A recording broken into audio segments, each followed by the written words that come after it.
qui fait qu'on est là ensemble, c'est le lien, c'est le vivre ensemble, le vivant. Et on veut vivre le plus longtemps possible dans ce beau petit coin de paradis. Comme le dit Stéphanie, Argent Vivant, c'est la liste qui défend le vivre ensemble, le vivant et le lien. Et je crois qu'on ne le répétera jamais assez parce que c'est ce qui fait notre marche de fabrique.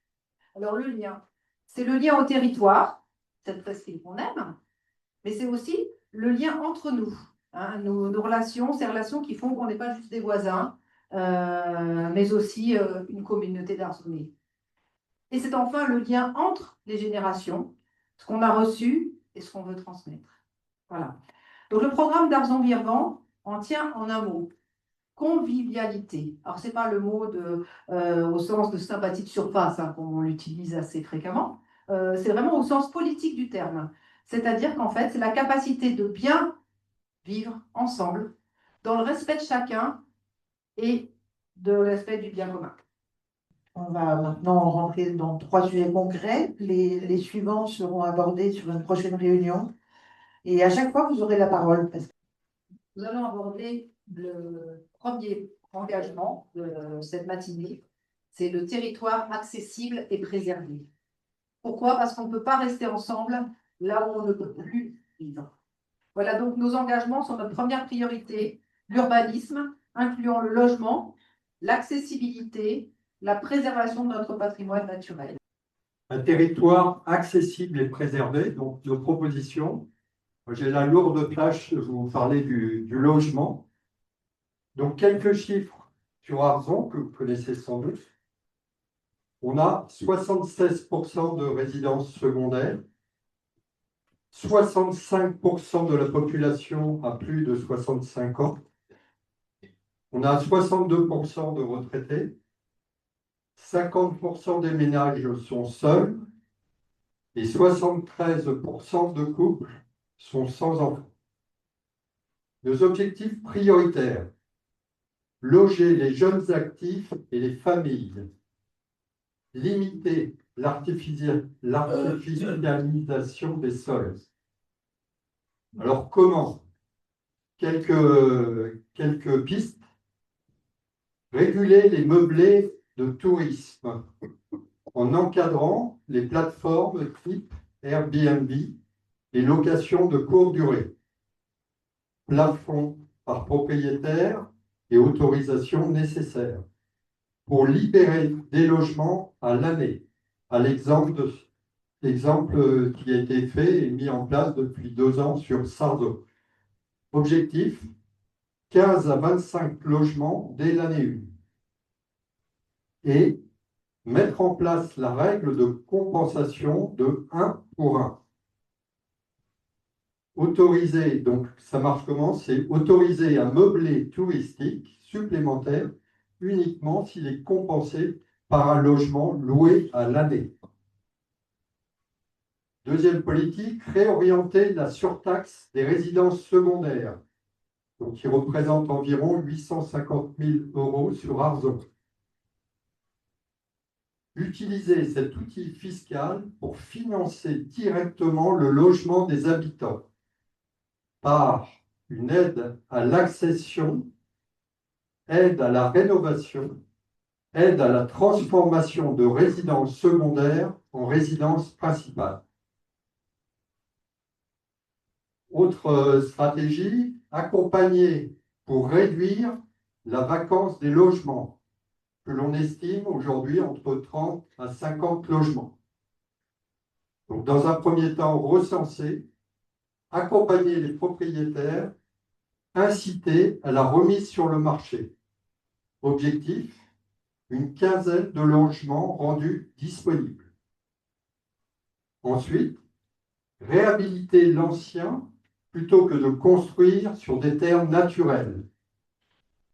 Encourager la rénovation, la division de grandes maisons quand c'est possible, et la densification douce dans le respect du zéro artificialisation nette. Je rappelle que l'objectif national au niveau de consommation des terres est de moins 50% d'ici 2030 et zéro en 2050. Donc 2030, c'est demain. Objectif: 20 à 30 logements supplémentaires sur le mandat. Ensuite, mobiliser les acteurs économiques locaux, associer les entreprises et employeurs à l'effort de logement pour les salariés et les saisonniers. Et enfin, garantir une gouvernance juste, concertée et transparente. Associer les habitants, les propriétaires et professionnels, accompagner et publier des bilans annuels. Alors, vous avez vu, c'est quand même assez ambitieux, assez courageux. Il y a sur notre site internet ces mesures, ces leviers sont visibles. On a vraiment souhaité la transparence. Il y a même d'autres listes imaginées. Nous invitons évidemment à aller voir tout ça. Nous invitons aussi les autres listes à pouvoir éventuellement rendre ambitieux également leur programme, qui n'est pas encore complètement dévoilé, voilà, quels étaient ces axes-là. Il y a également encore deux leviers qu'on n'a pas encore, tout n'a pas encore discuté, qui sont un peu techniques. C'est la création d'une foncière. Une foncière, c'est quoi? C'est le mécanisme du logement social, c'est-à-dire qu'en gros, on a une garantie communale qui permet d'allonger la possibilité d'avoir des prêts sur 50 ans, au lieu de 25 aujourd'hui. Aujourd'hui, 70% de la population française ne peut plus acquérir sur Arlon, puisqu'en fait, les prêts sont sur plus de 25 ans. Et donc, enfin, si on n'a pas un gros apport, je veux dire. Donc, du coup, ce mécanisme permet d'attirer des investissements privés. Ce n'est pas la commune directement qui investit. Elle peut investir également, mais elle permet cette garantie communale qui va permettre d'avoir un peu plus de logements que si on utilisait uniquement l'argent communal. Ça, c'est voilà, une première solution également, un peu technique. L'autre levier, alors il est un petit peu utilisé, on a commencé à voir apparaître ce qui s'appelle le BRS, le gros mot, le bail réel solidaire. Certains le connaissent un petit peu, sinon les autres, il faut l'expliquer un petit peu. En gros, le foncier continue à appartenir au public, ça permet d'éviter la spéculation, ça permet de maintenir, on est sûr que ce sera que des personnes à l'année qui vivront dans les logements construits en accession pour BRS et les personnes sont propriétaires des murs. Ça ne coûte pas forcément grand-chose à la commune, mais on peut encore améliorer sur ce point-là différents aspects, soit en travaillant sur le coût de la location. Le foncier, il est amorti sur 80 ans, donc il y a un coût à location par mètre carré. Rennes a fait ce pari-là de le financer. Soit en travaillant également sur les BRS dans l'ancien. On peut aussi le faire, alors c'est des fois peut-être un peu moins intéressant que dans le neuf, parce qu'il y a les prêts à taux zéro aident beaucoup dans le neuf. Mais en tout cas, ça peut être une option également envisagée. Voilà.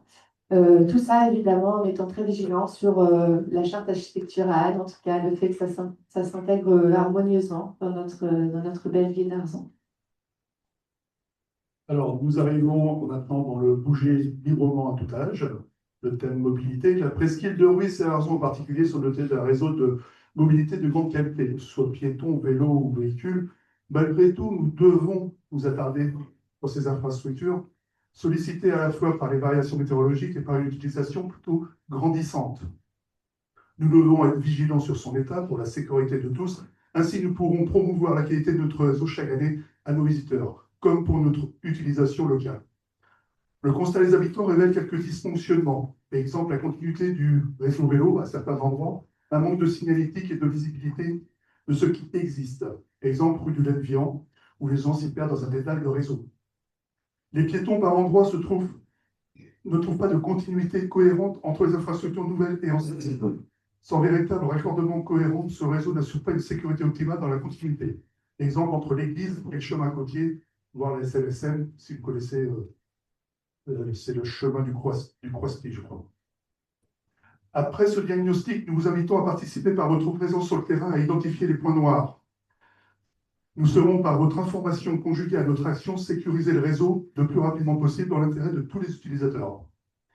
Nos inspirations au sujet des différents réseaux proviennent de ce qui existe déjà, notamment à Quimperlé, où un plan de mobilité participative fonctionne et l'appropriation des citoyens dans un projet collectif.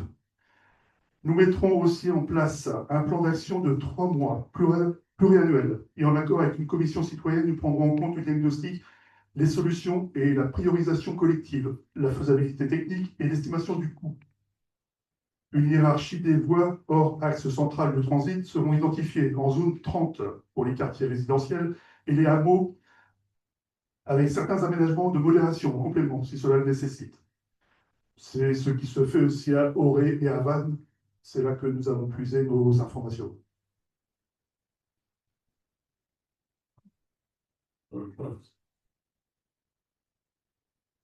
Par ailleurs, oui, des zones de vin feront leur apparition près des écoles, le centre-bourg, Port-Navalo, Fond de Mer.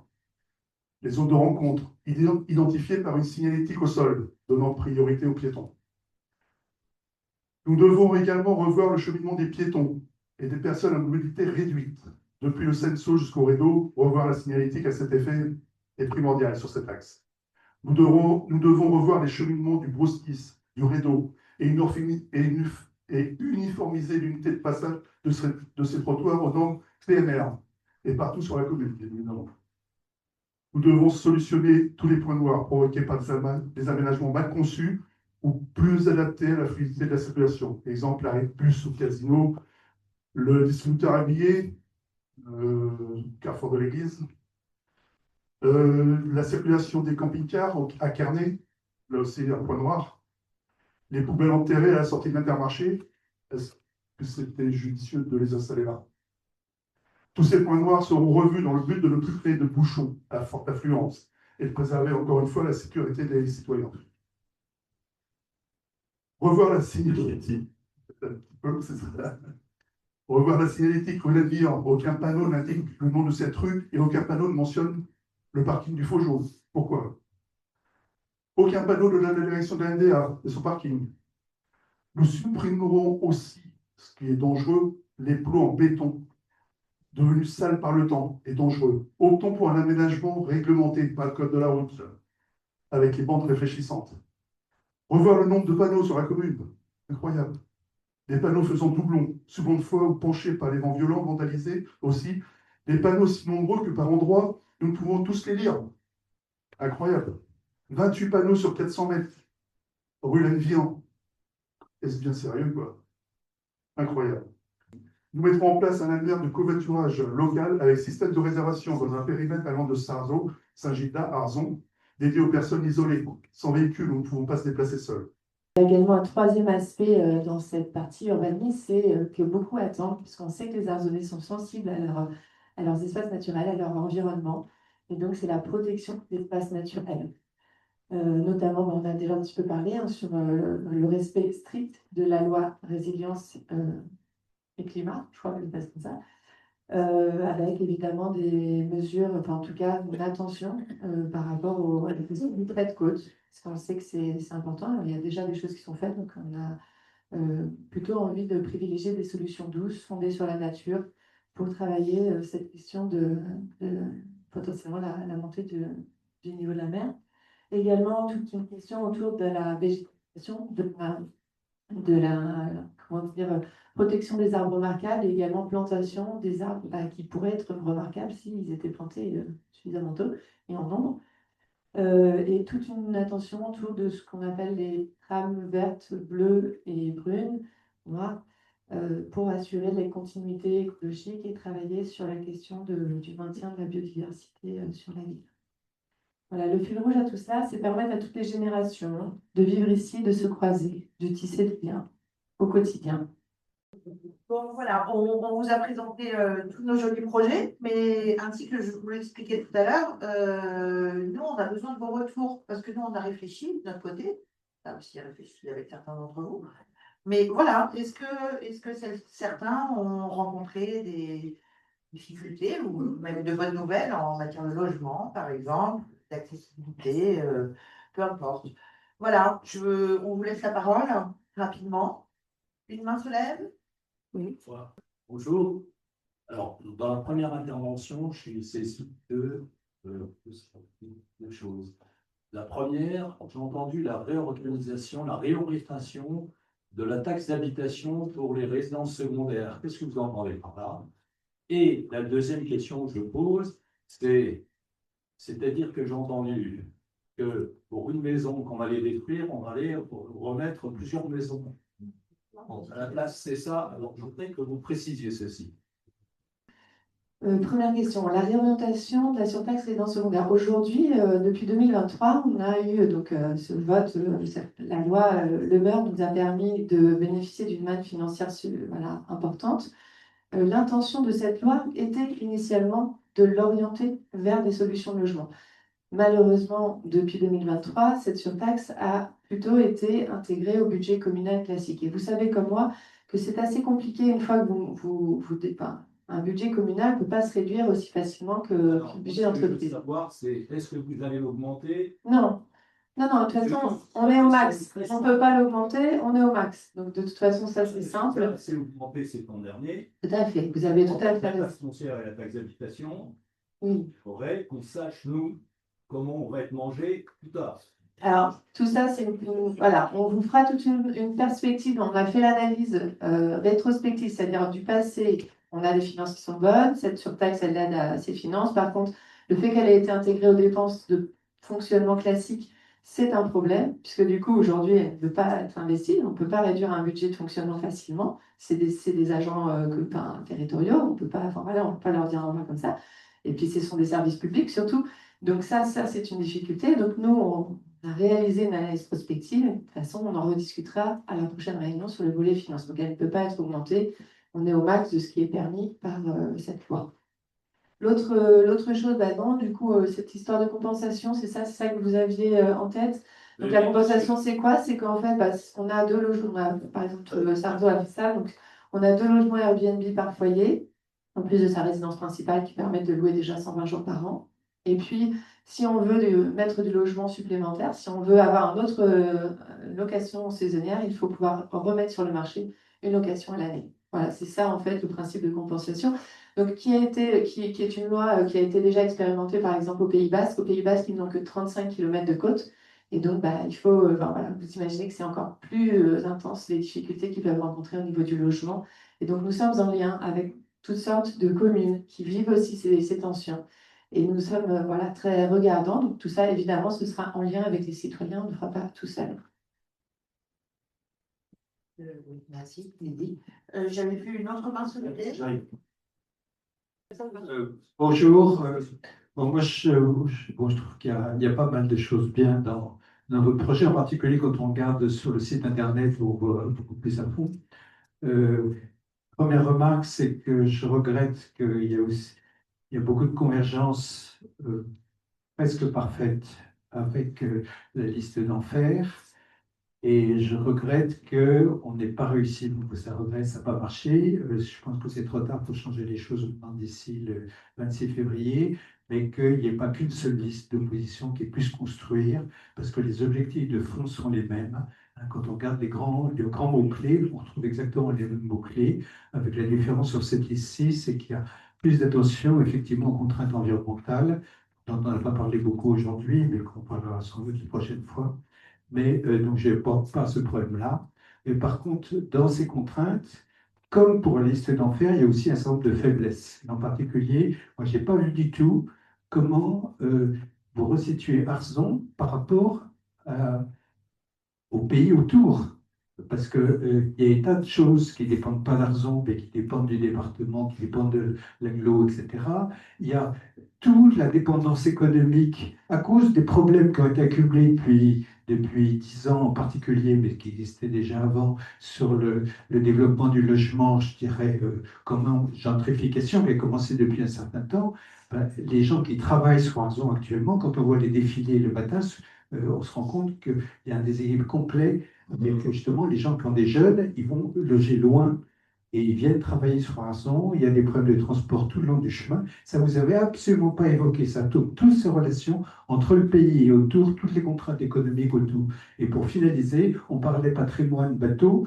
Par exemple, le roi Gralon est un symbole. C'était l'ancien transport des gens d'ici pour aller à Vannes le plus rapidement possible. C'était pas un petit bateau caboteur à moteur qui existait avant la guerre.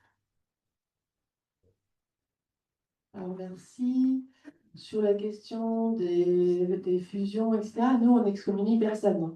On serait ravis de pouvoir. C'est pas ça la fusion. Hein. Non, C'est mais. pas dire venez chez moi. Non, c'est pas exactement ça, vous avez raison. Mais en tout cas, nous avons fait ces démarches. d'aller vers. Et nous sommes ravis de pouvoir discuter, dialoguer sereinement avec l'ensemble des listes, avec des personnes que nous apprécions, que nous estimons et que nous pensons qui pourront aussi faire de très bons, demain, en tout cas de très bons relais si nous étions élus sur Arzon, en tout cas qui pourraient intégrer également de façon permanente les décisions sans forcément que ce soit dans quelque chose de majorité-minorité. Ça, c'est des choses qui sont possibles, hein. Et en tout cas, il faut le vouloir pour que ce soit possible. Aujourd'hui, nous n'avons pas eu de retour de l'autre part que c'était possible pour nous. En tout cas, nous, on le dit ouvertement, nous sommes ouverts à discuter avec tout le monde. Et après, sur les relations avec les communes à côté, on a échangé, on a rencontré le futur maire de Saint-Gildas, on a sollicité des rendez-vous auprès du maire de Sarzeau. Nous sommes en lien avec les listes du Tour de Parc. Toutes ces personnes-là voilà, nous permettent de nous enrichir sur notamment la salle culturelle du Tour du Parc. Nous avons des retours d'expérience sur la partie eau, déchets, mobilité. Nous avons les retours de Saint-Gildas. Donc en fait, ce travail est fait. Après, on va continuer à le peaufiner. On n'est pas encore élu, mais en tout cas, on a le souhait de l'être. Et on a déjà tissé ces relations avec ces élus qui expérimentent aussi des choses. On a un petit peu de retard sur Arzon. On a une bonne dizaine d'années de retard quand on voit ce que fait Saint-Gildas sur la protection des espaces naturels, ça ne coûte pas plus cher, sur l'acquisition de réserves foncières. Voilà. On a beaucoup de choses à apprendre de leur part et bien évidemment, c'est notre démarche d'aller à leur contact. Juste peut-être rajouter un point, quand je parlais des portes et des fenêtres grandes ouvertes, c'est parce que tout ça a démarré sur le plan associatif il y a déjà 8 mois, hein, donc ça n'a pas démarré dans un contexte politique, de combat, etc. Donc c'est un peu, c'est la réalité vécue de l'intérieur. Et puis deuxièmement, c'est vrai que sur les compétences, on y reviendra tout à l'heure, sur la région, le département, l'agglo, il y a beaucoup d'initiatives qui ont été prises par les élus pour faire des choses collectives sur des sujets qui ne sont pas du tout gérés par la commune, évidemment, donc il faut travailler ensemble. Après, il faut être en capacité de négocier des choses, que ce soit sur les déchets, que ce soit sur tout un tas de sujets, les transports, y compris le développement économique. Donc ça, c'est vraiment l'ADN. Après, sur la question des listes, une élection, c'est 2 tours. Tout le monde doit aussi présenter un certain nombre de choses sur les programmes et sur les idées maîtresses. Et puis après, voilà, la démocratie, ça a beaucoup de charme. Et puis ensuite, les engagements des uns et des autres, la façon de travailler ensemble, ça me paraît effectivement un sujet à discuter. Parfaite transition pour aborder donc le deuxième engagement de cette liste, travailler et développer une économie locale vivante.